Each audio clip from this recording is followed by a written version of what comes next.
Hello bachcho, let's see the question and question says the one that is not suitable for the removal of permanent hardness of water।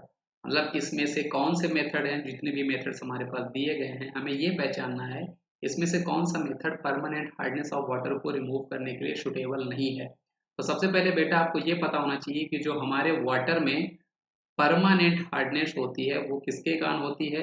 हमारे water में जो आपकी permanent hardness present होती है बेटा, वो present होती है, वो आती है because of chloride and sulphate, because of chloride and sulphate, salt of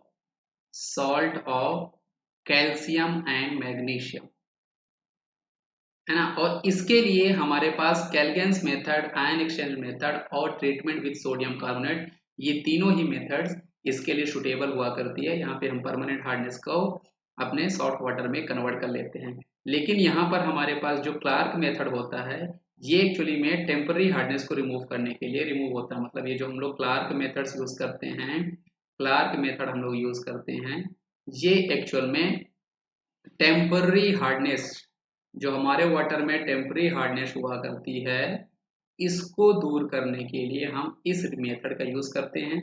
और टेम्पररी हार्डनेस हमारे वाटर में क्यों पाई जाती है?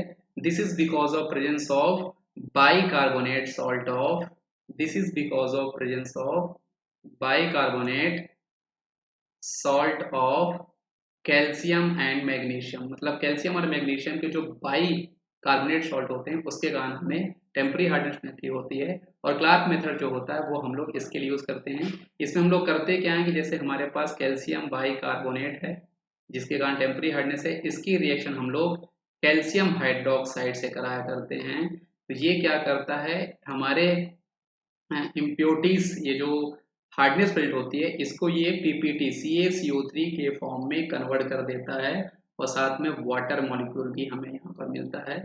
इसको अगर आप बैलेंस करना चाहो तो ये आपको 2 और यहाँ पर आपको 2 वाटर मॉलिक्यूल, तो यहाँ पर हमें CaCO3 की पीपीटी फॉर्म हो जाती है, फिर हम इसको अपने वाटर से रिमूव कर देते हैं। आई होप आपको ये मेथड समझ में आई होगी। थैंक यू बच्चों।